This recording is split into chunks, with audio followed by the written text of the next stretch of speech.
generalità, per favore. Prego? Le sue generalità, nome, cognome, luogo, dato di nascita e luogo di residenza. Maria Renata Giliberti, nata a Siracusa il 16/2/45, residente a Catania, via Umberto. Va bene così, signora. Deve leggere la dichiarazione che è scritta su quel foglietto alla sua destra. Sì, infatti che cercavo gli occhiali. Consapevole della responsabilità morale e giuridica che assumo con la mia deposizione, mi impegno a dire tutta la verità e a non nascondere nulla di quanto è a mia conoscenza. Sì, il pubblico ministero può procedere. Signora, che attività svolge? Io sono l'amministratrice della Cisauto, concessionaria Peugeot. Da che epoca? Prego? Da che epoca, signora? Dal 81, no, 79, adesso 15 anni comunque. 15 anni. Signora, la Cisauto ha mai ricevuto richieste di natura estorsiva nel corso degli anni in cui lei è stata amministratrice della società? La storia è iniziata nel, credo, estate giugno 83, con un attentato alla concessionaria, un ordigno esploso distruggendo la vetrata dell'ingresso della Cisauto. In seguito a questo è passato, non so, un periodo che può essere una settimana, 10 giorni, non mi ricordo, sono iniziate delle telefonate minatorie in concessionaria, telefonate molto minacciose, tant'è che lì insomma anche i dipendenti erano minacciati e il lavoro era diventato insomma impossibile. Per cui ho preso la decisione di, con mio marito, che è il legale rappresentante che è il legale, dal punto di vista legale rappresenta la società, di dirottare queste telefonate nel suo studio. Come si chiama suo marito? Pietro Lo Giudice. Quindi queste telefonate sono state dirottate nel suo studio e lui ha avuto questi contatti telefonici e ha cercato di prendere tempo. Nel frattempo eravamo anche molto spaventati perché ci minacciavano anche personalmente. In che senso? Prego? Sempre attraverso telefonate? Attraverso telefonate, chiaramente.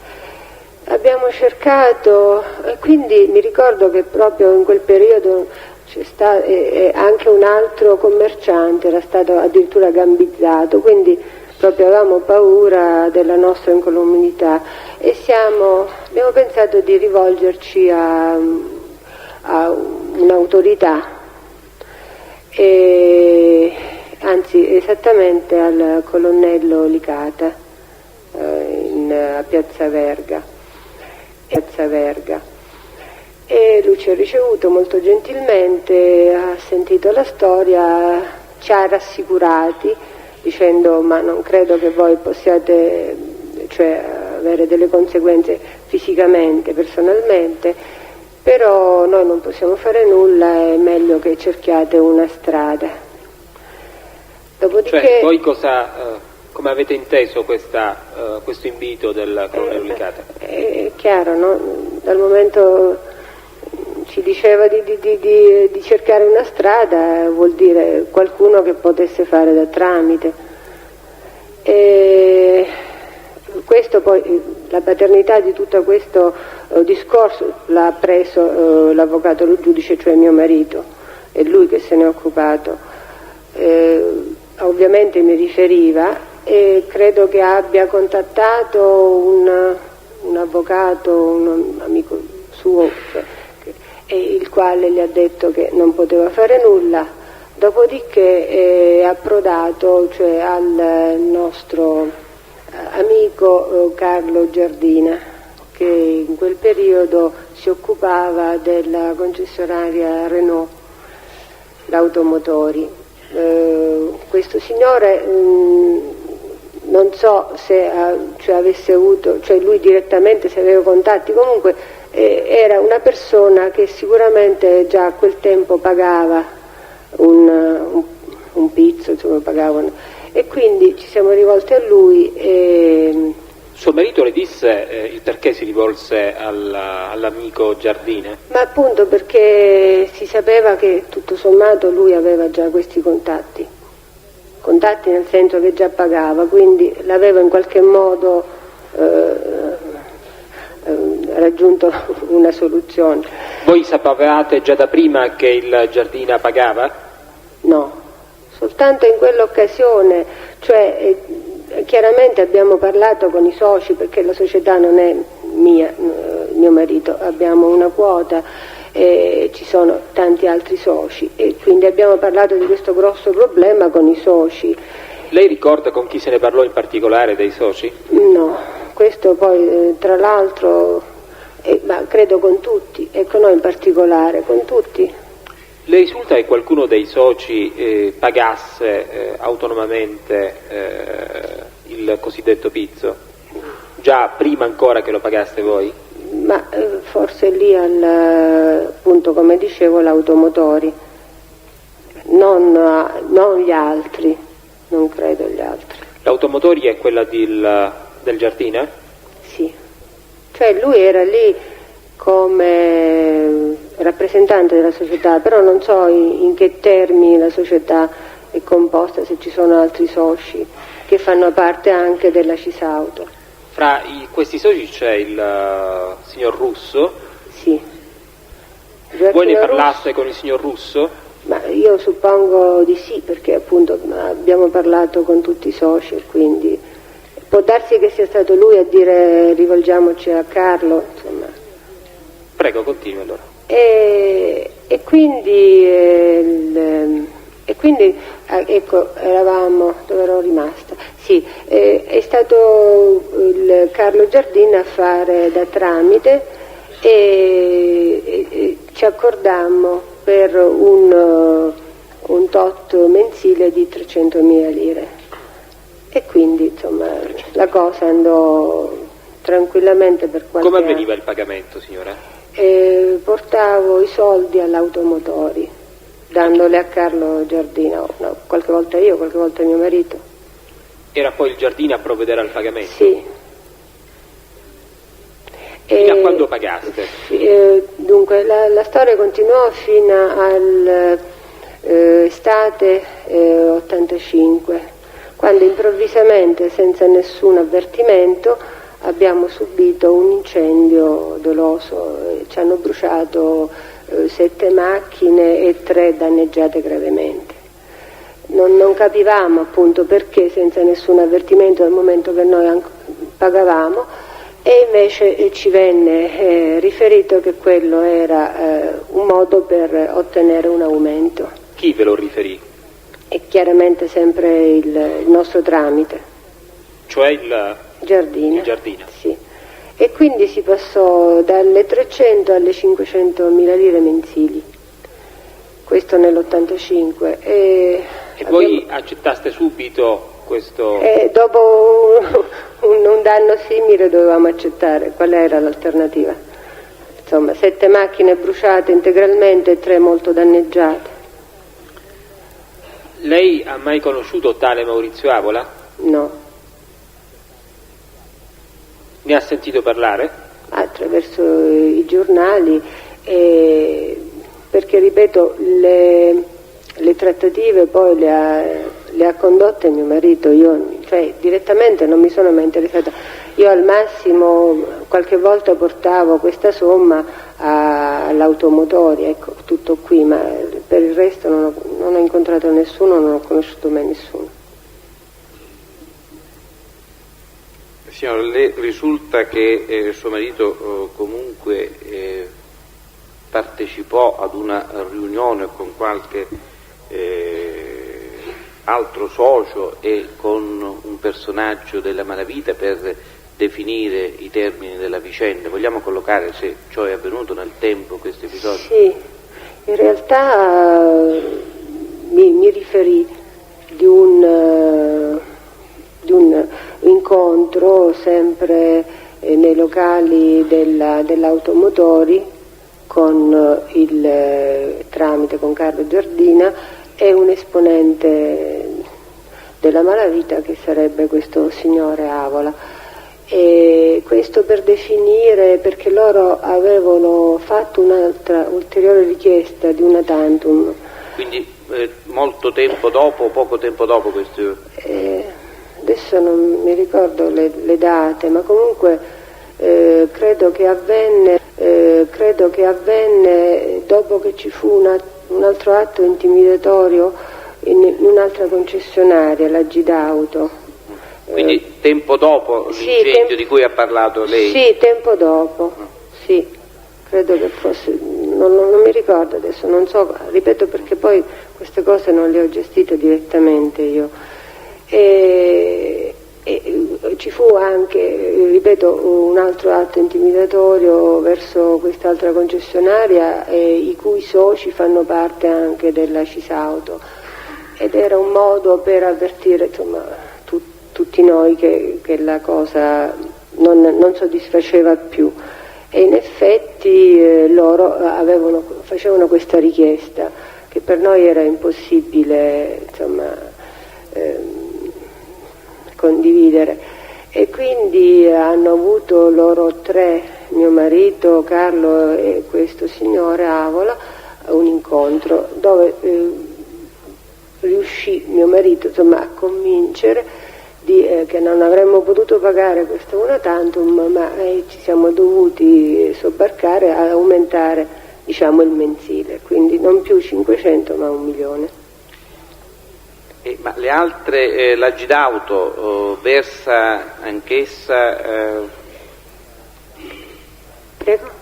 Dico, anche la Gidauto, il titolare della Gidauto, dopo questo attentato? Questo io non glielo so riferire, non ne abbiamo parlato con loro. Chi è la Gidauto che forma societaria A? È una SRL, credo. Sa quali sono i soci? I soci aspetti, in questo momento si chiama Giuseppe, mi ricordo in questo momento, un moto di memoria, il nome non me lo ricordo, il titolare. Gli altri soci credo che ci sia anche in percentuale Russo e Iacono. Iacono come si chiama? Nando. Iacono? Nando. Cioè Ferdinando. Ferdinando. E i figli dello Iacono sono soci della Cisauto. Della Cisauto, come si chiamano? Carla e Salvatore. Signora, dopo la morte del Giardina, sì, mi pare che sia morto, come si è risolto il problema? Ma abbiamo continuato sempre con lo stesso sistema, cioè noi portavamo sempre il mensile all'Automotori. E chi è succeduto, poi si sono succeduti dopo Giardina, non mi ricordo, l'ultimo credo che fosse Barrica. Come si chiama Barrica di nome? Claudio, può essere. Claudio. No, Claudio. Non ci giurerei, credo Claudio. Lei, signor, nelle dichiarazioni che ha reso al pubblico ministero il 22 febbraio del 95,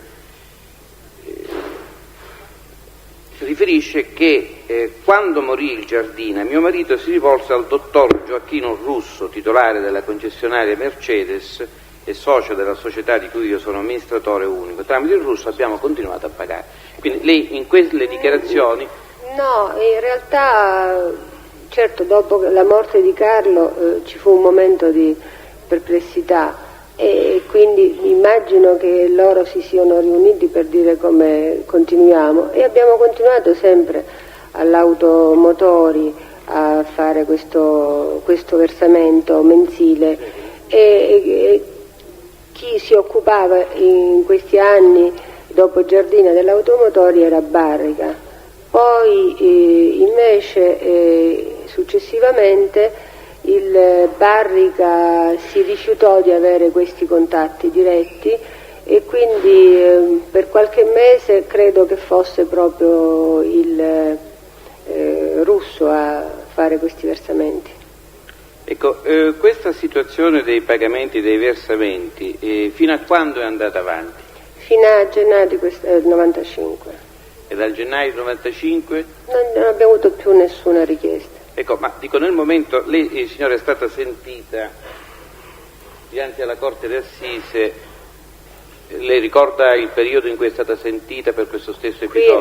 Qui è stato primi di marzo. Ecco. E nel marzo questi pagamenti erano ancora in atto? No, ripeto, da gennaio non si è visto, non abbiamo più pagato. Lei conosce tale signor D'Amico? Ecco, sì, era lui, non mi ricordavo il nome poco fa. Lui, D'Amico, è il titolare della Gidauto. È il titolare della Sì. Gidauto.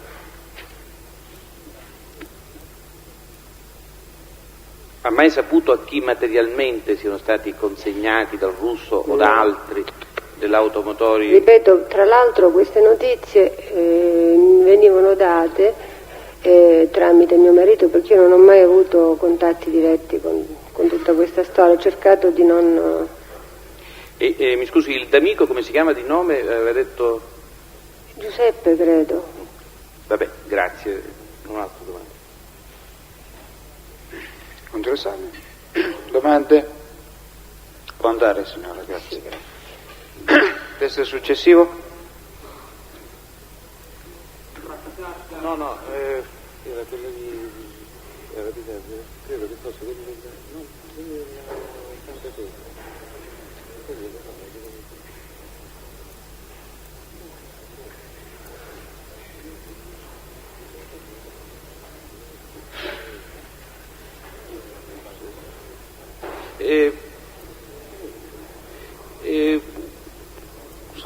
No, scusi un attimo, uno dei due testi di riferimento che erano stati citati del Santa Tecla, Liotta Lidia. Scusi. Liotta. Sì, scusi.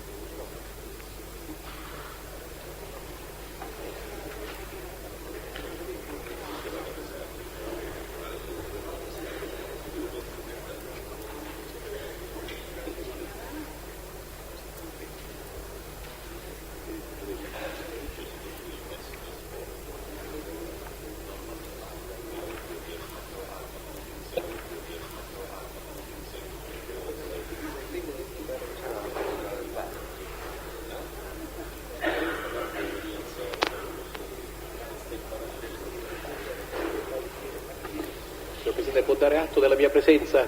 Credo che ne abbiamo dato atto già, no? Si vuole accomodare, signora?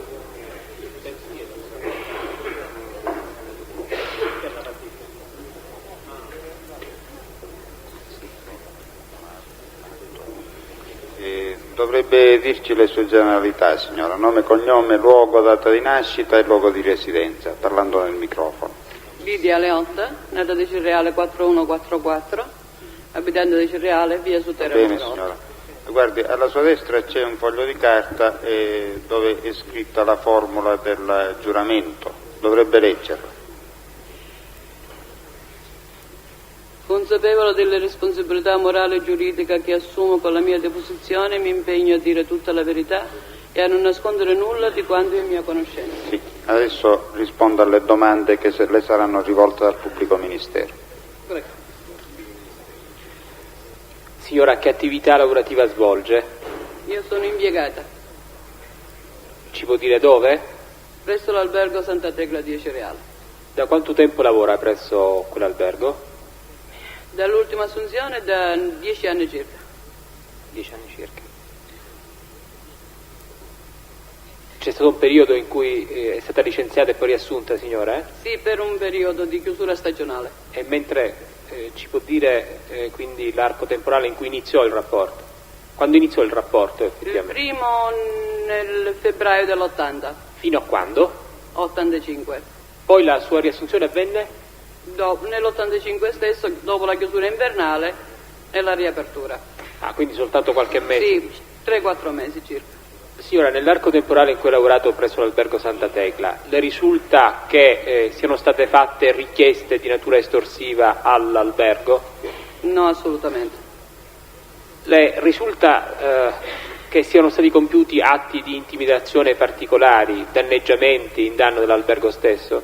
No, signore.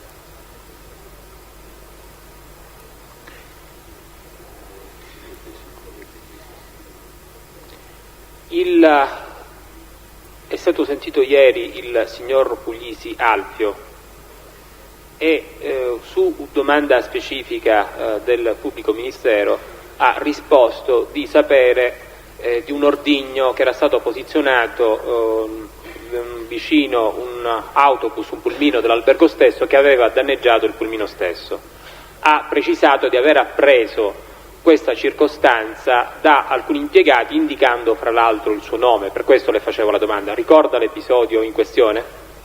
È successo molto tempo fa, se è successo, perché non mi ricordo con precisione. Comunque se è successo tanto tempo fa, ma una cosa piccolissima. Appunto, ce lo dica, signora, non vogliamo sapere altro, soltanto questo, se ce lo può precisare. Questo se è successo, cioè nel mio ruolo che occupo io non sono tenuta a sapere queste cose, perché essendo in amministrazione noi purtroppo facciamo un lavoro che non sappiamo niente, siamo al di fuori. Quindi le chiedo, signora, che lei sappia è successo o non è successo? Per mia conoscenza personale no, ma per sentito dire qualcosa è successo. Da chi l'ha sentito, signora? Da chi l'ha sentito? Dai ragazzi che c'erano allora. Ci può dire qualche nome di questi ragazzi? Noi siamo stagionali, come gli ho detto poco fa, e quindi abbiamo tanti dipendenti che vanno e che vengono, perché noi apriamo a marzo e chiudiamo a ottobre. Di conseguenza il personale non è sempre lo stesso. Sì, ma magari se si ricorda qualche nome di qualcuno di questi. Io amministro 5.000 persone, si immagina un po' se mi posso ricordare. Più o meno ricorda il periodo in cui avvenne l'episodio? No, signore. Se me lo ricorda lei magari può darsi che potremmo sapere qualcosa, ma purtroppo no. No, signora, io ho finito, grazie. Immagina, a disposizione. Ma che cosa aveva... No, non ho finito. Prego? Cosa ha sentito dire da questi dipendenti, da questi ragazzi? Che qualcosa era successo a un pullman, però non sappiamo con precisione cosa. Ecco, ma all'epoca chi è che, dico a parte il titolare, chi era che gestiva, che dirigeva? Il nostro datore di lavoro, il papà del signor Alfio Puglisi, ecco, che purtroppo oggi è morto e si interessava lui di queste cose. Ecco, ma dico, dopo il Puglisi c'era qualche personaggio di fiducia del Puglisi che in sua assenza gestiva l'albergo? Nel nostro gestire d'azienda c'è chiaramente un direttore, un vice direttore, ci sono delle persone molto più in alto di noi impiegate. Ecco, e chi era il direttore all'epoca? Come ben sa, i direttori girano sempre. Se mi dice giustamente il periodo, io li posso far sapere tramite il libro matricola chi poteva essere a quel periodo, anche tramite il nostro consulente, il signor Di Mauro. Dico, l'ultimo direttore che lei conosce? L'ultimo direttore che c'è oggi da 5 anni si chiama Micena Nicolò. Come? Micena Nicolò. Micela Nicolò. E prima di Micela Nicolò? Insomma, lei da 10 anni mi pare che lavori, sì, e quindi sì, dico, quello precedente lo dovrebbe ricordare. Un attimino di pazienza, perché sì, non e qua sono pazienza tanti. ne abbiamo assai. Il signor, se non sbaglio, prima di lui c'era il signor Croci Antonio. Quindi Croce Antonio prima e successivamente il signor Micela Nicolò, se non erro, comunque mi sembra uno dei due, perché ne sono passate qualche 8, quindi di conseguenza tutti i nomi, tutti e 8, ripeto, se sapevo la data, con la data mi vado a vedere subito chi può essere. Ho capito.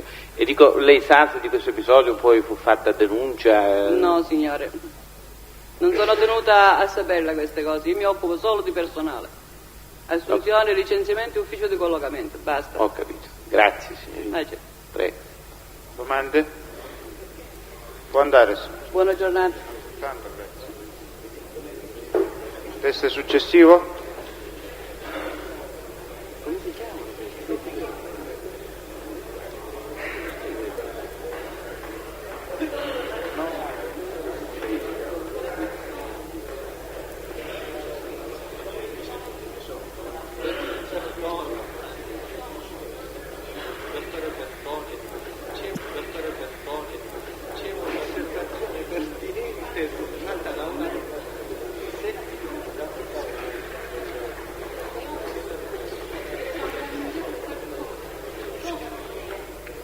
l'attenzione, per favore.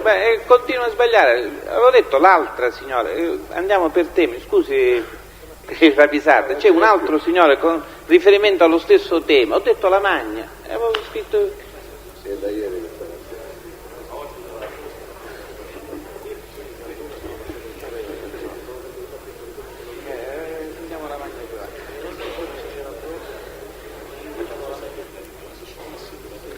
Cortesemente.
Lei, il signor, parli nel microfono, per favore. Signor? Nome La Magna Giovanni. Nato dove? Nato a Catania, 4833. Risiede a Catania? Sì, a Catania. Vuole leggere la dichiarazione che è scritta su questo foglietto alla sua destra? Ecco, questo. Consapevole delle responsabilità morali e giuridiche che assumo con la mia deposizione, mi impegno a dire tutta la verità e non nascondere nulla di quanto è mia conoscenza. Sì. Adesso ascolti le domande che le farà il pubblico ministero. Signor Lamagna, che attività svolge?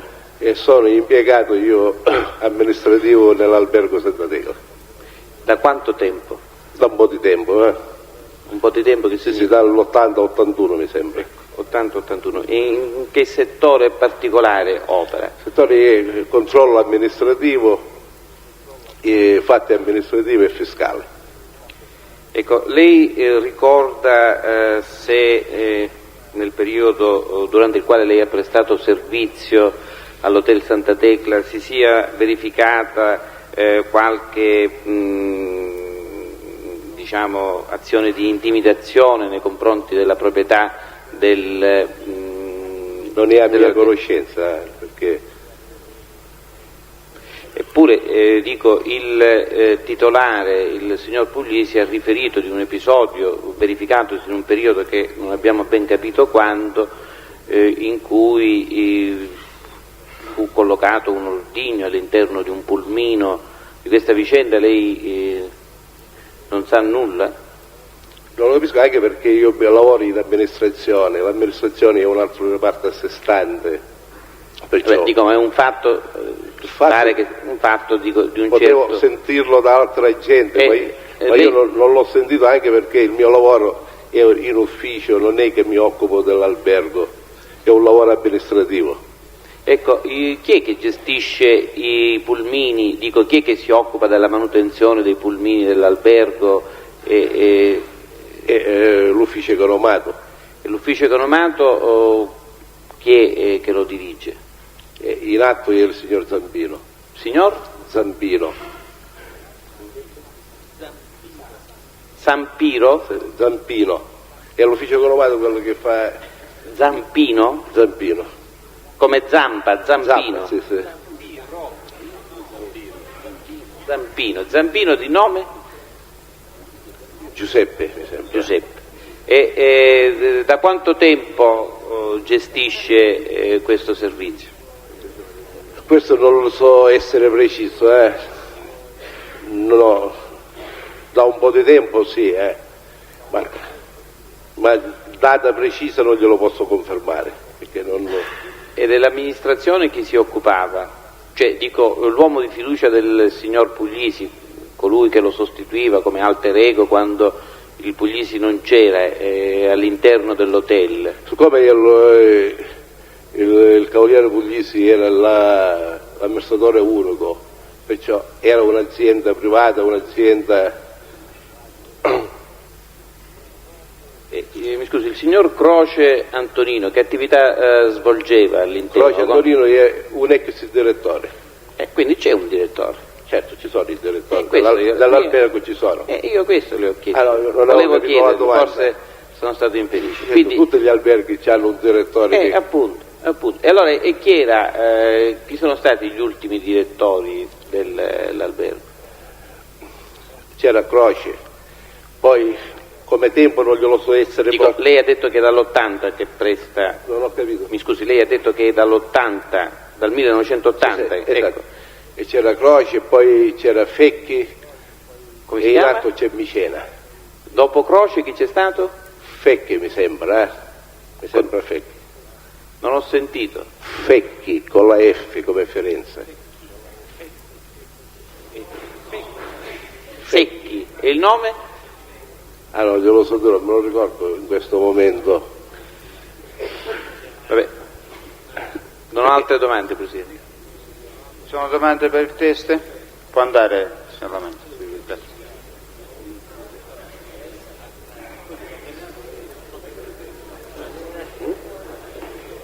Non ho capito, secchi, fecchi.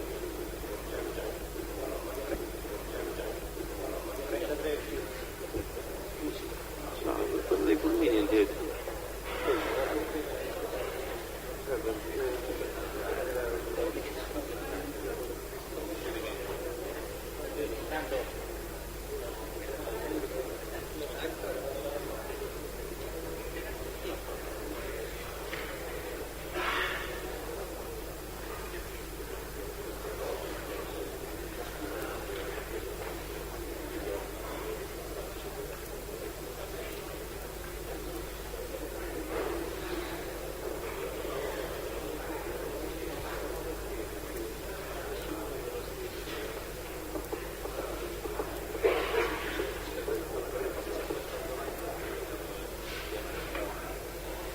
Un po' di silenzio per favore. Lei è il signor?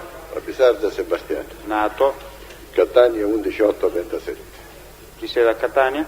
A Cicastello, via Ventura. Va bene così. Alla sua destra c'è un foglietto di carta dove è scritta la formula del giuramento. Consapevole della responsabilità morale e giuridica. Una voce alta per favore. Consapevole della responsabilità morale e giuridica che assumo con la mia posizione, mi impegno di dire la verità e non nascondendo nulla di quanto è a mia conoscenza.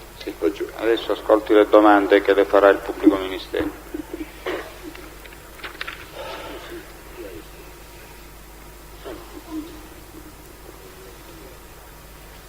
Signora Pisarda, che attività lavorativa svolge? Non lo sento. Che attività lavorativa svolge? Gioielliere. Da quanto tempo, signora Pisarda? Dal 1960.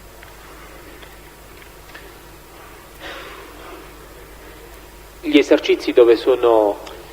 Uno via Leopardi, uno... Chiedo scusa, uno? In via Leopardi, uno in via Etnea, uno in centro commerciale Sheraton.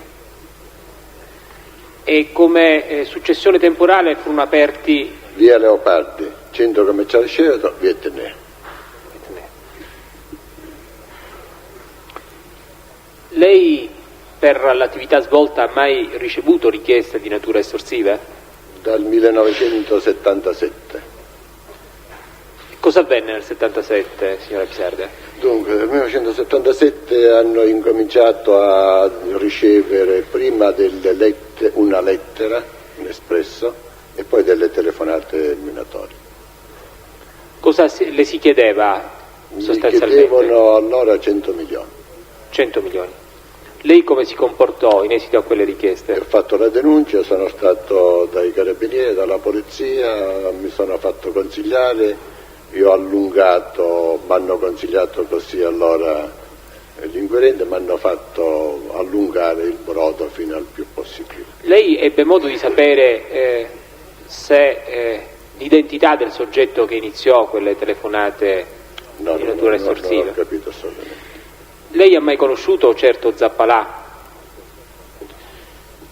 No, ma niente, Zappalà completamente. Queste telefonate fino a quando continuarono?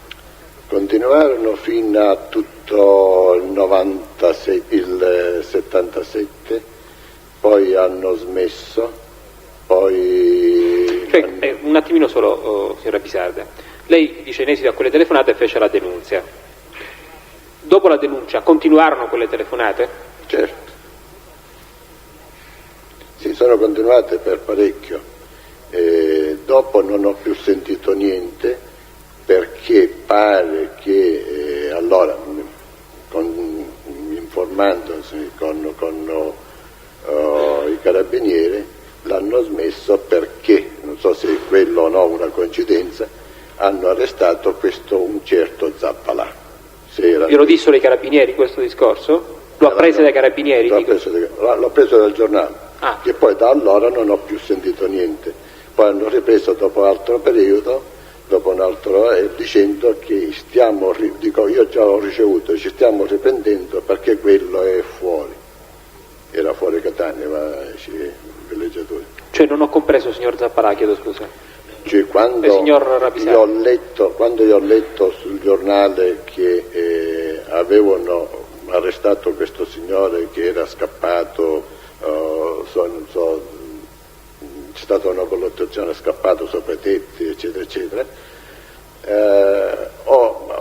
penso di avere coinciso l'idea che sia stato lui, perché io poi da allora non ho sentito più niente. Dopo qualche periodo un altro mi ha chiamato e dico: guardi, io sono sotto estorsione perché mi stanno telefonando, ho un accordo che fra 4 mesi, 5 mesi, 6 mesi incomincia a dare qualche cosa. Dice: sì, sono io perché ho ripreso la pratica di questo. La pratica? E faceva riferimento al signor Zappalà? Io Zappalà è stato nel mio pensiero, perché ho letto che... ecco, lei ha interpretato questo... Ho interpretato, anche perché allora erano pochissime, non è che c'era l'allargamento come ora. E lei, in esito a questa ripresa di telefonate, come si comportò? Niente, io allungavo il brodo per ancora più, dicendo siamo rimasti che appena io posso ti do. Poi non ho sentito niente, poi mi hanno messo, dunque, prima, adesso non mi ricordo, una bomba e dopo la benzina tutto il negozio, perché avendo le serranti aperte. In quale negozio misero la benzina? Via Leopardi. Allora c'era solo Via Leopardi. Sì. Quindi in che tempo siamo? In che anno siamo ancora? Se lo ricordo, se lo può indicare. Dunque, penso 78, 79. Allora, in esito a, le diceva, le misero la benzina? Mi pare prima la benzina. Ma diedero fuoco al... No, mi hanno chiamato, mi ha detto, ha sentito? Dico sì, ho sentito, dice la prossima volta te lo incendiamo. Cioè questo è un avvertimento, la prossima volta te lo incendiamo. Poi non ho sentito più niente, per parecchio. Dopo un'altra volta, che adesso mi ricordo se è a distanza di 6 mesi, 8 mesi, o un anno, hanno riaperto, mi hanno richiamato. Chiedo scusa, lei diceva poc'anzi che le misero, parlavo di una bomba, di cosa parlava? E mi hanno ho trovato una bomba dietro la serranda. Cioè rispetto alla benzina che ebbe... Adesso non ricordo se è stato prima la benzina o prima la bomba. Sì. Comunque ho ricevuto sia la benzina che la bomba, sì. Però né è scoppiato la bomba ne ha incendiato la benzina. Perfetto. Continui. Allora come si comportò in esito a questo episodio? Niente, ho allungato dopo, ho chiamato la polizia, sono venuti, sono portate quella bomba e non ho sentito più niente. Fino al 84, quando io ho aperto il negozio dello Sheraton. Lì incominciavo. Cosa avvenne? Dunque, io ho aperto il negozio dello Sheraton nell'84, io ero in Via Leopardi, lì c'è mia figlia, mi telefona qualcuno, mi dice guarda che ci stanno mettendo, stanno facendo saltare, addirittura credo che mi abbia telefonato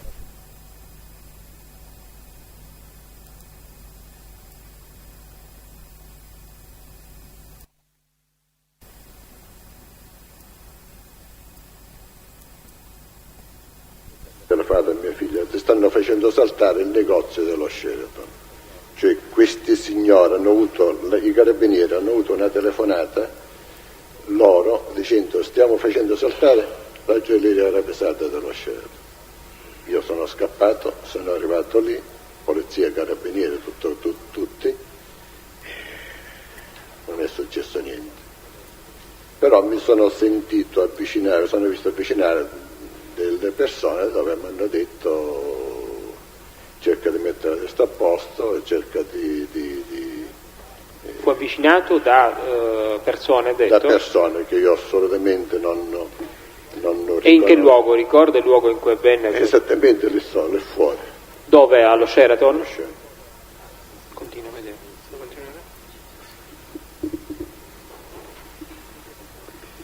Queste persone chi erano?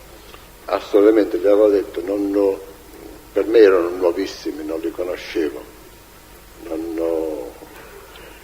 In quell'occasione c'era tanta gente che era lì, guardava curiosi. Mi sono visto avvicinato di queste signore e mi hanno detto, e cosa le dissero? Di mettermi d'accordo, mettermi la testa a posto, che non avrebbe avuto più problemi se avrebbe... Non posso giurare, non posso dire, ma non so se c'era l'avola, però per me, ora lo conosco, ma prima per me era un viso sconosciuto. Dico, si raggiunse un accordo? Allora io avevo solo questo e mi ha detto, poi è venuto al negozio e mi ha chiesto 1 milione. Ha chiesto? 1 milione. 1 milione. E fino a quel momento lei aveva il negozio di via Leopardi e il Leopardi appena lo Sheraton. Poi quando io ho aperto via Etnea, che lui veniva e aperto via Etnea, gli ho detto che stavo aprendo via Etnea e siccome quella era una zona calda, dice va bene, facciamo tutte e tre 1,5 milioni. Concordati. E cosa le chiese? Niente, abbiamo aumentato 500.000 lì. Quindi lei versava la somma complessiva di 1,5 milioni al mese per tutte e tre negozi. Per tutte e tre. E l'avola veniva da solo? L'avola prima veniva da solo, poi veniva non spesso, una volta poi portava un altro, non era mai costante, non era mai sicuro, non era mai né lui per sempre né altri sempre. Intanto passava, verrà questo signore, va bene. E cambiavano tanto, non è che è cambiato uno. Quante persone cambiavano? Tante, 6, 7, 5. Lei addirittura nelle dichiarazioni ha parlato di una quindicina di persone, nelle dichiarazioni. Sì, parecchie, perché fino alla fine e poi è venuto gente che si presentava così, e cioè, capito? Poi quello veniva un mese o stava 3 mesi senza venire, mi faceva venire, viene questo. Ecco, ma quando saltava qualche mese, nel momento in cui veniva recuperava le somme? Certo, io le mettevo da parte e poi ci davo 3 mesi. Ecco, ci sa dare, innanzitutto come fa a dire che fosse avola? No, per me, siccome poi è venuto lui, poi sicuramente è venuto lui. Poi è venuto, allora io penso che sia lui, che sia stato, io sono stato avvicinato da lui. Ho capito. Vuole specificare l'epoca esatta in cui ha aperto il negozio dello Sheraton? Io ho aperto in aprile dell'84. E questo episodio, quando si è verificato l'episodio della telefonata ai carabinieri? Adesso non mi ricordo, ma credo a breve distanza. A breve distanza? Sì, entro l'anno sicuramente. Non ricorda se prima dell'estate o dopo? Ricordo che il negozio, ancora era tutto il complesso era nuovo, perciò credo che sia stato proprio 3 mesi, 4 mesi.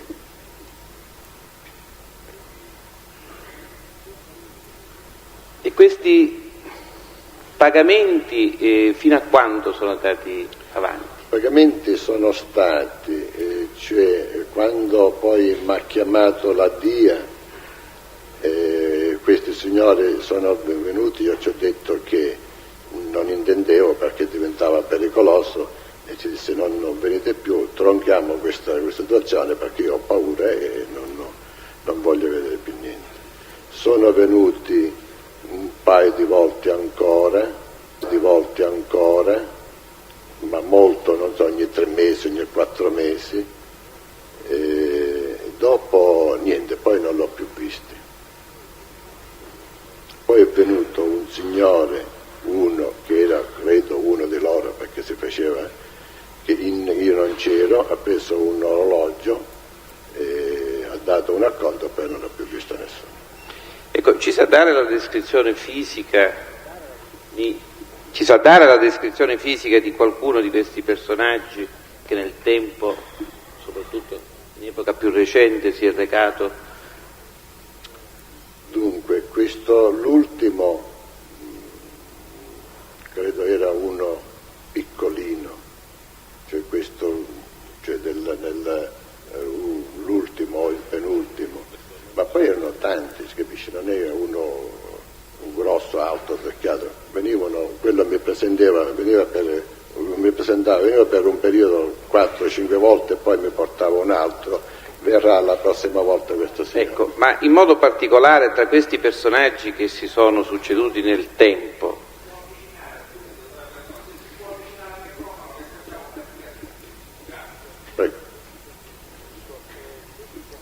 dico, di questi personaggi che si sono avvicinati, si sono susseguiti nel tempo, sì. Ne ricorda qualcuno in particolare per alcune caratteristiche? C'era un signore alto, simpatico, che non so come si chiama, ma se ricordo bene lei mi ha accennato pure il nome. In sede di interrogatorio? In sede di interrogatorio, uno signore alto col codino. Ricorda questo signore alto con il codino se aveva qualche autovettura particolare? Una volta l'ho incontrato, sì, lo vedevo, adesso non ricordo se era un BMW o un Mercedes. Lei nelle dichiarazioni che ha reso al pubblico ministero dice: ricordo di aver incontrato questo personaggio alla guida di un fuoristrada. L'ultima volta l'ho visto con un fuoristrada perché io lo vedevo spesso in giro con un BMW e un Mercedes. L'ultima volta proprio che l'ho visto, infatti poi ho sentito che l'avevano arrestato, era con un fuoristrada. Quindi lei l'ha visto più di una volta? Certo. Lei conosce Aldo Ercolano? Sì, perché era cliente del negozio. Da quanto tempo? E di quale negozio? Via Leopardi. Quindi lei l'ha conosciuto sin dall'epoca? Io lo conosco come cliente, veniva come cliente. Quindi sin dal momento in cui lei aveva il negozio di Via Leopardi?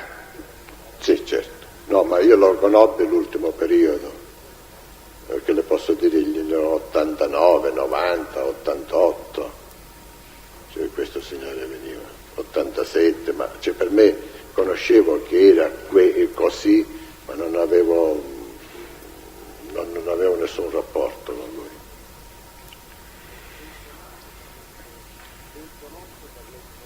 Lei conosce Carletto Campanella? Certo, ma anche lui era cliente mio.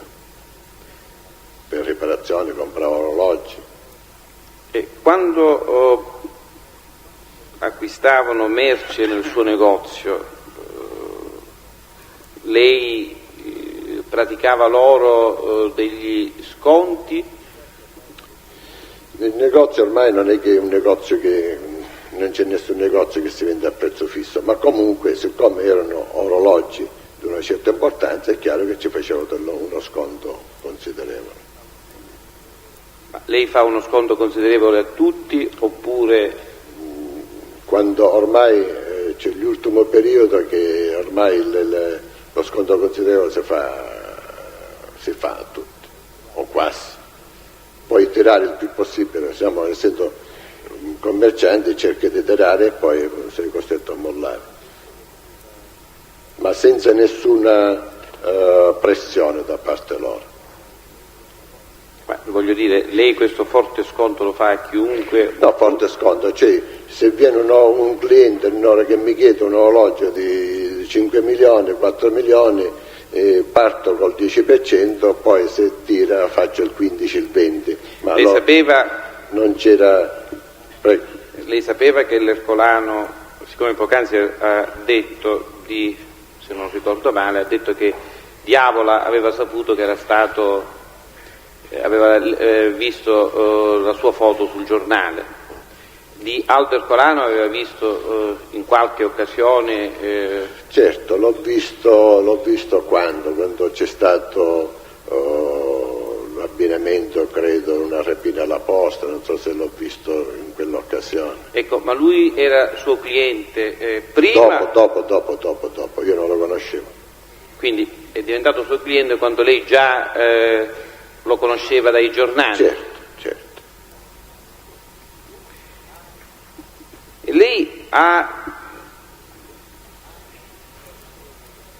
mai visto assieme l'Avola con l'Ercolano? Avola con Ercolano, credo di no.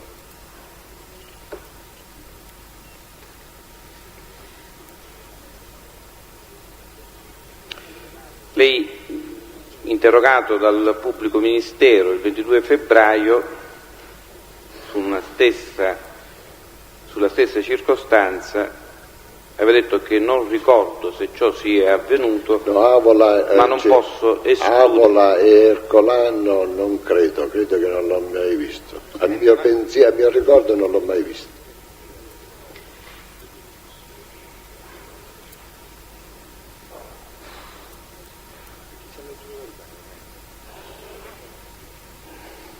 Avola lo aveva visto nell'occasione in cui vi era stata quella telefonata ai carabinieri. Lei dice: ho avuto l'impressione. No. Lo ha detto poc'anzi. Sì, però non posso, cioè per me dopo che tu conosci una persona che si presenta allora lo vedi, però devo dire che non posso giurare se è stato lui o altro. Le voglio dire, quando lei lo ha visto in questa circostanza, la foto di Avola per la rapina? No, non l'ho collegato assolutamente. No, voglio dire, già era apparsa? Sì, però era apparsa parecchio tempo prima. Cioè quando lei lo ha visto per la prima volta, Avola, la sua foto sul giornale per la rapina era stata già pubblicata? Cioè la rapina sì, si era però già... non l'ho collegato assolutamente. E cioè io con il discorso che con Ercolano non è che l'ho ricollegato di prima, perché c'avevo una commessa che mi pare che era stato a scuola o con lui o con suo fratello, e allora quando è venuto questa signora dice sì, questo è Ercolano, però adesso non ricordo se era venuto lui il piccolo o il grande. Ecco, non ho capito, questa signora, mi faccia capire, questa signora era una dipendente del suo negozio? Dipendente, quando è venuta questa signora a portare una riparazione... Cioè la prima volta? Prima volta, io non è che ho fatto mente locale sera, ne vengono tanti, non sai, poi è chiaro quando ti lasci il nome e dici Ercolano, e allora ti ricordi anche perché la commessa mi ha detto questo è Ercolano. E come si chiama questa sua dipendente? Questa dipendente si chiama Patrizia Ferlito. Patrizia? Ferlito. Ed è ancora dipendente? No, si è andato a sposare. E in che periodo l'ha avuto dipendente? L'ho avuto periodo, ma credo l'abbia avuto 7 anni, 8 anni, si è sposata 4 anni fa, perciò credo che l'ho avuto dall'84, 85 fino al 90, mi pare, 91. 7-8 anni l'ho avuto. Lei ha detto che non ha visto mai assieme, o quantomeno non ricorda di aver mai visto assieme, l'Avola con l'Ercolano. Con il Campanella lo ha visto? Sì. Assieme? Mi credo, se ricordo bene, veniva chi con il Campanella, chi? Con Avola? Sì. No, credo di no. Mi pare di averlo visto con Campanella che veniva, con Ercolano che venivano a comprare orologi. Assieme. L'ho accompagnato per la scelta di un orologio, per la scelta di un orologio. Le fu mai detto, o comunque lei da elementi in suo possesso capì che c'era un collegamento, se c'era un collegamento tra... No, io non parlavo di niente, facevo finta di niente, non volevo capire. La mia domanda era, mi ha interrotto, dico che c'era un collegamento tra queste persone in relazione alla richiesta... Alla tangente, no. Lei, interrogato dal pubblico ministero il 22 febbraio del 1995, lei ha detto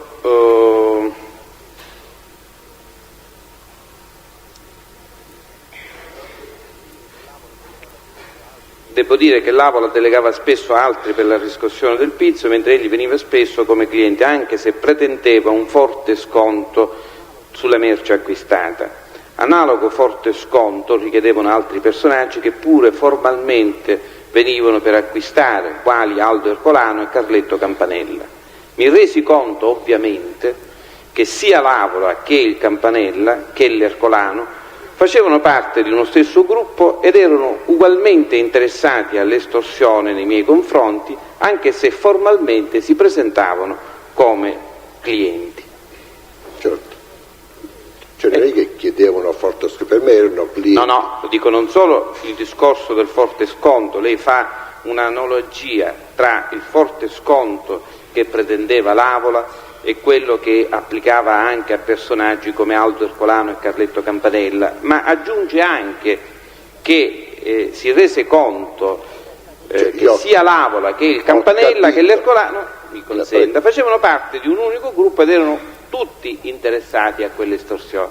Sì, io ho capito perché le vedevo sul giornale a queste signore, no? Cioè, una volta che capivo che il Avola era di quel gruppo, ho capito che gli altri, sapevo che gli altri erano di questo stesso gruppo, della stessa famiglia. Sì, però... Ora, al proposito dello sconto, cioè lo sconto quando viene, cioè non è che mi pressava, mi diceva lei è un nostro, come si dice, un nostro taccheggiato e vogliamo uno sconto maggiore. No, si trattavano esattamente normale come un cliente normale. Sì, dico, lei ha fatto un riferimento anche all'estorsione, dice, mi resi conto che erano tutti ugualmente interessati all'estorsione nei miei confronti. Io l'ho capito che erano quelli, però non è che ci dicevo perché siete voi altri vi faccio uno sconto maggiore. Cioè io ho capito che una volta che tu li vedi dal giornale non è che te ne accorgi, lo capisci che queste signore sono dello stesso gruppo, però loro facevano riferimento all'estorsione, né io parlavo, per me erano clienti, capivo che erano questo genere di clienti, cercavo di venderci l'orologio, quello che era e basta.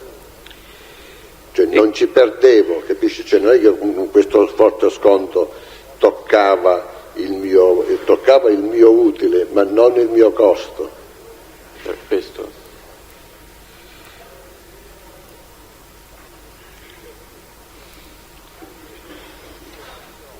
Dalle dichiarazioni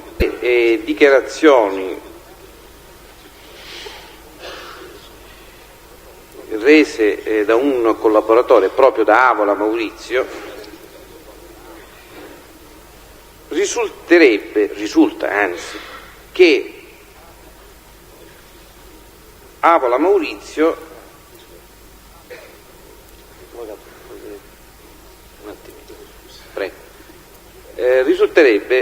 risulta che l'Avola sarebbe stato presentato a lei da Aldo Ercolano sin dal 1982. 82. Cioè Aspetti. Scusi, no, dicevo aspetti al test, pubblico ministero, pensavo che lei avesse terminato la domanda, siccome intendo formulare opposizione, non mi permetterei altrimenti. E che nel periodo in cui poi subito dopo, nell'82, per una rapina, l'Avola fu detenuto dall'ottobre dell'82 all'aprile dell'83, in quel periodo della riscossione del Pizzo se ne occupò personalmente Aldo Ercolano. Quindi non è una contestazione, voglio prevenire. No. Aldo Ercolano non è venuto mai a prendersi i soldi. Aspetta, scusi. Forse. Quindi non è una contestazione, ma è chiaro che se dobbiamo fare chiarezza su questo episodio, posto che successivamente dovremo sentire Avola sull'argomento, mi pare pertinente chiarire al teste che ci sono queste dichiarazioni e consentirgli di dare una risposta. Ci sono osservazioni? Sì, Presidente, appena è possibile. Allora, io non capivo che non è una contestazione, però dico è un tipo di domanda che a mio giudizio sommesso non può essere posta. Le ragioni credo che siano evidenti, Presidente. Intanto questo tipo di enunciazione di circostanze contiene in sé una possibile risposta. Se poi consideriamo un'ultima cosa, Presidente, siamo in sede di esame, l'accusa non può trovare la convergenza alle dichiarazioni del pentito chiedendo al teste quello che il pentito ha già detto, perché questo finisce proprio col compromettere quel riscontro eventuale, se mai c'è, alla dichiarazione, che deve essere spontaneo, avulso da qualsiasi condizionamento e da qualsiasi suggestione. Ora dico, è innegabile che dire il pentito, il collaborante ha detto questo, finisce col condizionare la spontaneità della risposta del teste. Ma se l'avessi fatto prima, avvocato, l'ho fatto dopo, il teste ha già dichiarato la sua risposta, io faccio una domanda sulla base della sua risposta. Il suo discorso sarebbe vero se io, prima di attendere la risposta, avessi posto questo tipo di domanda. Allora sì che lo avrei suggestionato. Dottore Bertone, io accetto per carità la sua, io non avevo terminato, continuo a pensarla diversamente, non mi adonto per la sua interruzione, per carità, continuo a pensarla diversamente, non è possibile, cioè dico, condiziona la spontaneità, la genuinità della risposta, Presidente. Abbiamo capito il problema qual è, e noi riteniamo che tecnicamente sia prematura, diciamo, proporre una domanda di questo genere. Sì, vuol dire che lo dovremmo come contestazione non può entrare. No, non è una contestazione. Appunto, non è come domanda neanche. Perché ci sarà un momento in cui faremo un confronto. Presidente, io volevo concludere, nel momento in cui si cristallizza la differenza si chiede il confronto. Grazie. Cosa pacifica.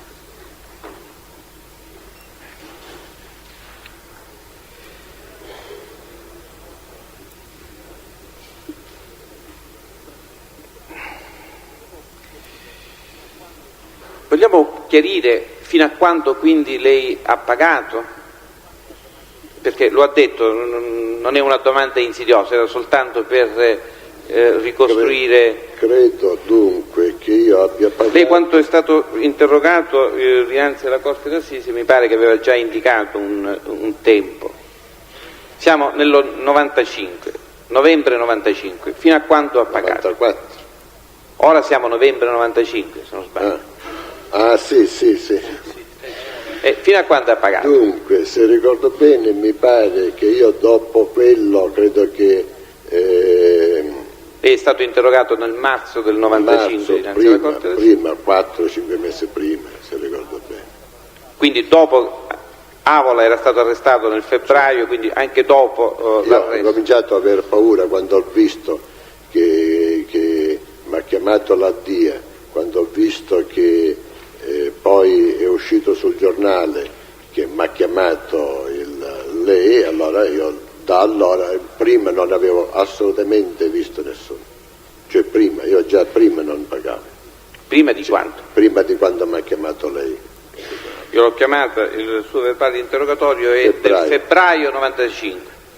E rispetto al febbraio 95 quanto tempo? Non è venuto più nessuno, tranne queste... Le sto chiedendo quanto tempo prima di questo febbraio 95 lei aveva pagato? 4 mesi, 5 mesi. Cioè fino a 4 mesi prima del febbraio 95 lei ha pagato. Più o meno novembre del 94.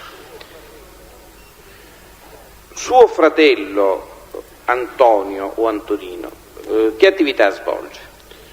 Dunque, lui faceva il rappresentante e poi ha fatto un negozio di porcellane e cristalli. Ecco, le risulta che anche suo fratello abbia pagato qualche cosa e a chi? Dunque, a me risulta che abbia pagato e ci andava il primo periodo, da quello che ho capito, Maurizio Avola. E come ci andò Maurizio Avola? Non lo so, perché io mi sono accorto una volta che Maurizio Avola è venuto da me per prendere degli oggetti, dei bicchieri, per qualcosa per la casa, bicchieri e piatti, e mi disse no, suo fratello mi tratta meglio.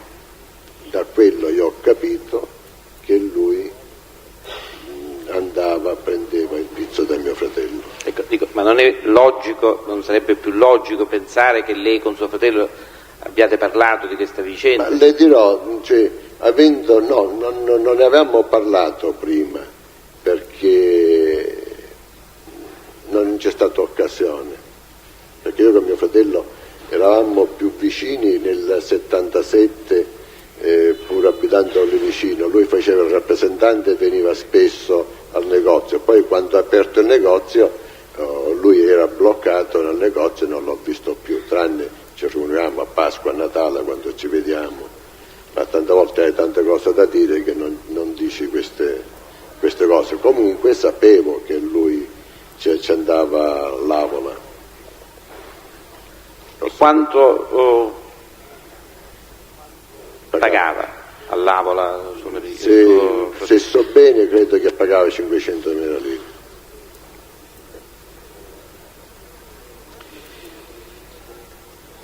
Durante il periodo in cui già si era presentato l'Avola nel suo negozio, avete subito, quindi in questo arco di tempo che va dal momento in cui lei con certezza colloca di aver conosciuto l'Avola fino al momento del suo arresto, avete subito delle rapine? Nel 91 abbiamo subito una rapina nel negozio dello Sheraton. E che cosa è successo? Niente, io ero fuori, non ero a Catania, sono rientrato subito e poi si è fatto vedere Avola. Credo che la rapina è successa di mattina, io sono rientrato il pomeriggio e vedevo perché si è andato Avola lì al negozio, tant'è vero che mia figlia dice sarà dalla polizia, mentre poi quando è andato le hanno fatto vedere le fotografie della polizia, dice questo è venuto, dice no, questo è un delinquente, non è quello della polizia. Comunque l'ha conosciuto lì e si è informato chi erano, chi non erano, si è interessato per sapere come è successo la rapina. E poi? Niente, poi io mi sono lamentato e dopo un paio di giorni... Si è lamentato per che cosa? Perché dico, caspita, se voi altri io pago questa somma mensile, mi garantite che non dovrebbe succedere niente e poi mi sta succedendo la rapina, dico non è giusto, ci sono lamentato. E Avola cosa disse? Niente, poi dopo un paio di giorni mi hanno avvicinato, mi è venuto un paio, credo uno o due, adesso non ricordo, dice abbiamo trovato la refurtiva, lei la vuole? Io ci ho detto no, assolutamente. E perché? Per non avere io convivenza con questi signori. Ma sui rapinatori sugli autori della rapina? Sugli autori della rapina erano due signori, perché io non c'ero, c'era mia figlia, che poi li hanno presi. E sua figlia è stata chiamata a testimoniare? Sì. E ha riconosciuto? No, perché l'hanno chiamata dopo, non so, 4 mesi, 5 mesi, 6 mesi, perché non le hanno prese subito e non li ha riconosciuti immediatamente, cioè non li ha riconosciuti. Dico, sua figlia è stata convocata o si è presentata spontaneamente per... No, è stata convocata. Cioè, le fotografie non le ha riconosciuti per quando siamo stati in questura, non le ha riconosciute, mentre perché uno credo che era incensurato, l'altro non le ha riconosciute. Dico, qualcheduno di questo gruppo, di queste persone si era avvicinato per cercare di... No. Che cosa? Cioè, lei dice che cosa volevo dire? Vediamo se lei ha capito così. Cosa voleva? Qualcuno è avvicinato a dire non parlare, eccetera. No, signore, non è venuto nessuno. Non è venuto nessuno. Anche perché pare che non erano del gruppo, cioè non era della stessa famiglia. Era un'altra famiglia. Era uno incensurato, uno che non era... Ecco, ritornando al ritrovamento della refurtiva, mi pare di aver capito che lei si lamentò con Avola perché aveva subito, malgrado la protezione, questa rapina. Successivamente lei ha detto due si avvicinarono e le dissero che la refurtiva era a sua disposizione, che quindi avevano identificato Ecco, chi erano questi due? C'era Avola anche tra questi due? No, non c'era Avola, sono due sconosciuti, cioè per me erano sconosciuti, ma ha detto abbiamo trovato la refurtiva e la vuole, ci ha detto no, assolutamente non voglio niente. Cioè per me è stato 3 parole e li ho staccati completamente, non ci ho dato motivo di replica per niente, assolutamente. Io non voglio, sono assicurato, non voglio. Quindi lei è assicurato per... Io appena ho ricevuto la notizia che ero fuori, ero a Milano, ho dato a disposizione di come presentare, perché tutti i miei oggetti, ogni oggetto, ogni orologio, ogni anello c'è una fotocopia, ho mandato subito una fotocopia di queste fotocopie tutta in questura e una all'assicurazione per mettermi in regola. Cioè sono organizzato bene, in modo che dico sono 600 pezzi che mi mancavano e cioè ero tranquillo. Per quanto è stato risarcito l'assicurazione? 600 milioni circa. Pari all'importo della merce? Sì. Ho perso qualcosa, ma a confronto di quello che poteva succedere. Presidente, io chiederei alla Corte che il test venga appartato, perché devo formulare una richiesta alla Corte che vorrei appunto formulare in assenza del test. Si vuole accomodare nell'aula dei testimoni, signora.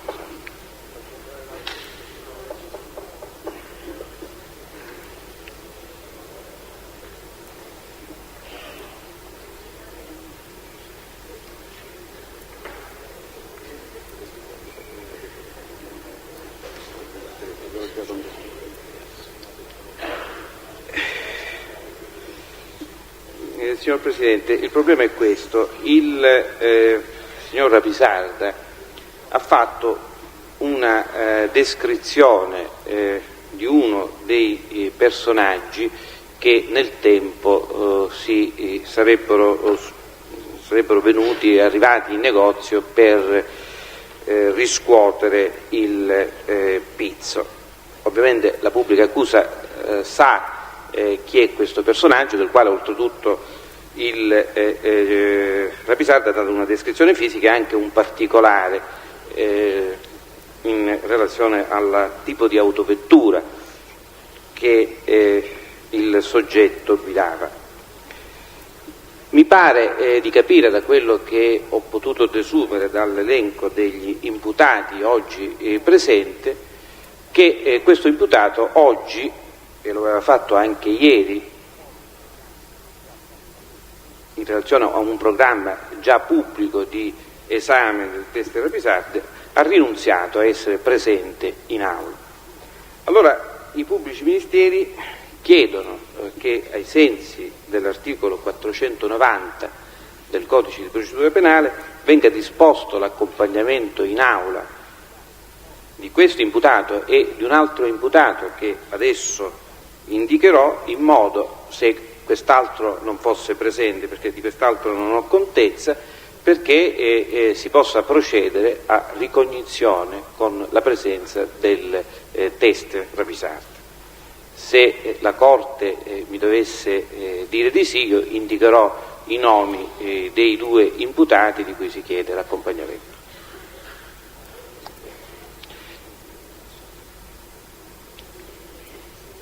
Quindi sta chiedendo il pubblico ministero l'esperimento di formale ricognizione di persone. Ci sono osservazioni? Presidente, poi peraltro nella esposizione introduttiva lo avevamo già anticipato questo tema, forse l'abbiamo anticipato troppo. Avvocato Freddoneve. Scusi Presidente, il pubblico ministero ha richiesto ricognizione formale. Per chi, avvocato, lei è difensore di chi? Prego? Lei è difensore di chi? Ma io ho letto gli atti che lei ha messo a disposizione, quindi so. No, parla nell'interesse di quale imputato? Dei miei assistiti. Quali sono i suoi assistiti, avvocato? Mi scusi, è un modo di presentarsi, non credo che sto chiedendo. Mi scusi.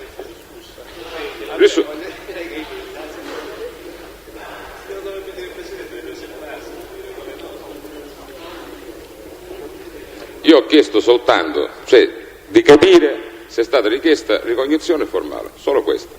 È stata chiesta ricognizione formale con riserva di indicare le persone ai cui confronti. Sì, ma io infatti non è che la mia è un'eccezione o un'opposizione, io ho soltanto richiesto di capire se si tratta di ricognizione formale.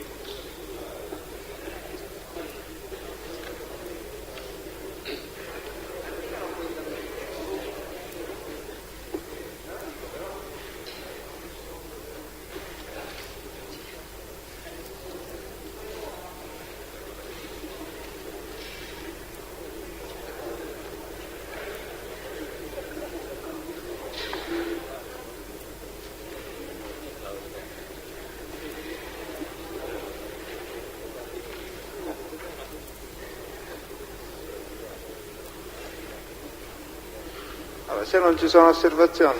Io non ho alcun interesse, premetto, però sì. Dico una richiesta di ricognizione ad incerta Vabbè, allora la preciso. Si intendono i motivi della riserva.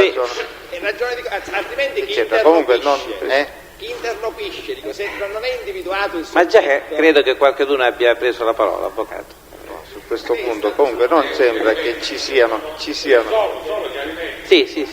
Non sembra così. Comunque in prima approssimazione non sembra che ci possano essere ostacoli. Se gli avvocati e la Corte ovviamente vogliono anche una questo dato. Una ricognizione formale in aula. Ecco, se vogliono questo dato, l'imputato che sicuramente è assente è Coco Carmelo. Chiedevo di sapere se anche l'imputato Pavone Emanuele sia presente in aula.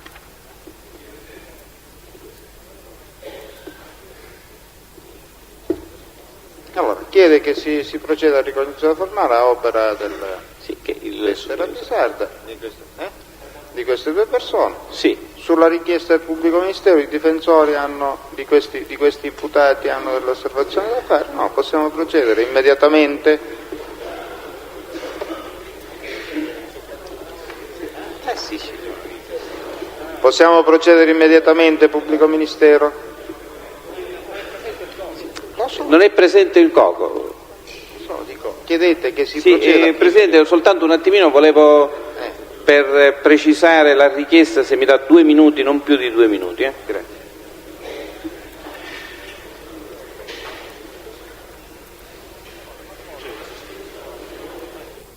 allora la Corte dispone la immediata traduzione in aula dell'imputato oggi rinunciante. La Cancelleria esegue, sospendiamo l'udienza sino a che avremo la... Il Presidente, chiedo scusa, durante l'intervallo mi autorizza il colloquio col detenuto Battaglia Santo presente in aula? Sì. Grazie.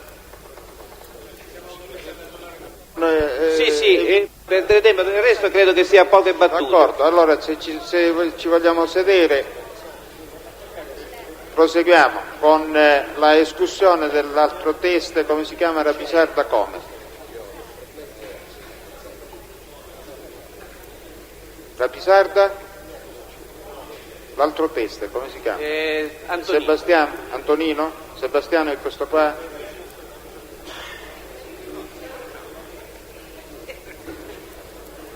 Allora, signor Presidente.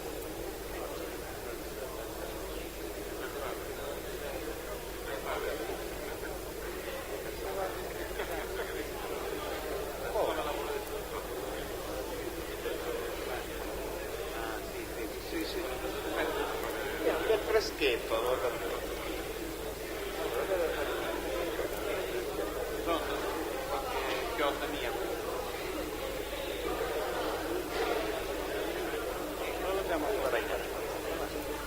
Dottoressa Doni, l'ufficiale giudiziario, mi cerchi l'ufficiale giudiziario.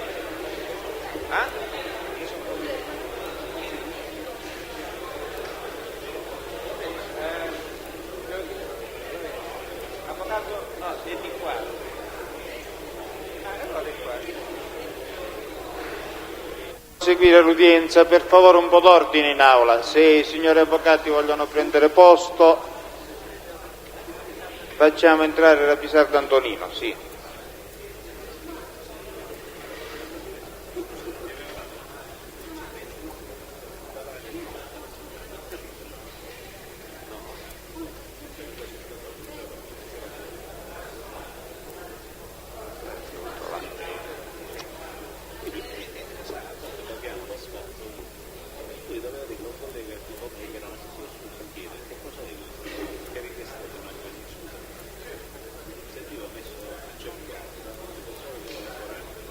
Un po' di silenzio in aula, per favore. Un po' di silenzio. Buongiorno. Lei è il signor? Rapisarda Antonino. Nato? 5939 a Catania. Risiede a Catania? 939.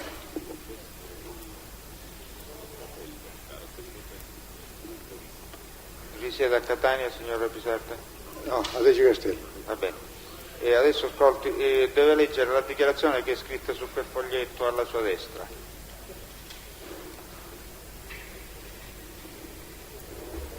Io, allora, consapevole della responsabilità morale e giuridica che assumo con la mia deposizione, mi impegno a dire tutta la verità e a non nascondere nulla di quanto è a mia conoscenza. Sì, adesso ascolti la domanda del pubblico ministero. Il pubblico ministero può procedere. Grazie. Signor Rapisarda, che attività lavorativa svolge? È rappresentante e ho anche un negozio di articoli da regalo. Articoli da regalo. Posso? Quando è che ha aperto quel negozio? 88. Come si chiama questo negozio? Keaton Klein. E dove è sito? Ad Acitrezza. Ad Acitrezza? Di cosa vende questo negozio? Articoli da regalo, in genere. In esito, in occasione appunto dell'attività aperta dell'esercizio aperto ad Acitrezza, ha mai ricevuto richieste di natura estorsiva? Silenzio, per favore. Dopo qualche tempo è venuto un certo Maurizio Avola. Silenzio. E guardando il negozio mi fece una discussione e mi ha chiesto, dice stia tranquillo, sai, l'importante è che si comporta bene, non ci faccio tornare, insomma mi ha chiesto dei soldi. Lei conosceva già la persona in questione? No. siccome l'ha indicata come Maurizio Avola, si presentò in quell'occasione... Maurizio, sì. Anzi Maurizio, poi dopo dopo che ho saputo che era Maurizio Avola. Dopo quanto tempo? Dopo molto tempo? Ah, dopo molto tempo, sì. E rispetto all'apertura, quando avvenne questa visita del Maurizio? Alla cattura di chi? Rispetto all'apertura del negozio, dopo quanto tempo se lo ricorda più o meno? Esattamente, no, penso dopo qualche anno. Cioè quindi siamo nell'88 più o meno, può ricordare l'epoca? Penso nell'89, verso l'89. 90, 89. E il Maurizio l'aveva prima del giorno in cui le fece quella richiesta esplicita, l'aveva già visto presso il suo negozio? Mai. Come si regolò in esito alla richiesta del Maurizio? No, mi ha fatto una richiesta ben precisa, 500.000 al mese. Lei come si regolò allora? Accettò, diciamo, la richiesta? Ho accettato, sì. Fece delle rimostranze in quell'occasione? No, io ho detto, cioè rimostranze, sai, io ho subito una rapina, pertanto non lo so, non ho fatto rimostranze, ma avevo subito una rapina che è stata... Ma il Maurizio si presentò facendo così una richiesta semplice, oppure accompagnò la richiesta con... Si presentò lì dentro. Buongiorno, e cominciò a girare. Se una persona qualsiasi entra nel suo negozio e le chiede dei soldi, come una persona qualsiasi. Chiedo scusa, se una persona qualsiasi entrasse nel suo negozio e le chiedesse dei soldi, lei glieli darebbe? Non glieli darei, però qua si è capito. Cioè, dico, allora perché al Maurizio... Si è capito.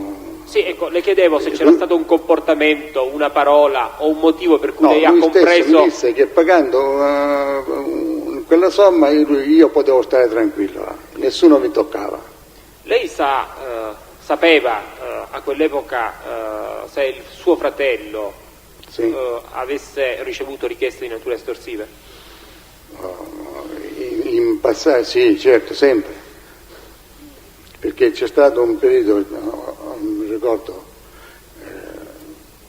15, 18, 20 anni addietro, ha avuto molti fastidi. Le volevo chiedere, lei accolse la richiesta del Maurizio perché così avrebbe beneficiato di una... mi è sembrato di capire che lei aveva subito una rapina, quindi... no, avevo beneficiato, volevo stare tranquillo. Cosa intende per stare tranquillo? Nel senso, io sapevo che succedevano delle cose un pochettino aprendo una bottega c'erano sempre estorsioni, sempre telefonate, cose eccetera, pertanto quando è venuto questo signore io l'ho accettato così, cioè quando mi ha detto che in effetti io potevo stare tranquillo, sai, questo che tanto, io l'ho accettato. E per quanto tempo durò, diciamo, questo pagamento? Mi ha detto più o meno nell'89 quando iniziano queste richieste. Durò fino a quanto tempo? Fino a quanto durò? Fino a poco tempo, fino a che poi non è venuto più lui. Sono venute altre persone, altre ragazze. E si sono succedute tante altre persone, quante si sono succedute? Penso un 5. Un 5. Sono persone... 4, sì.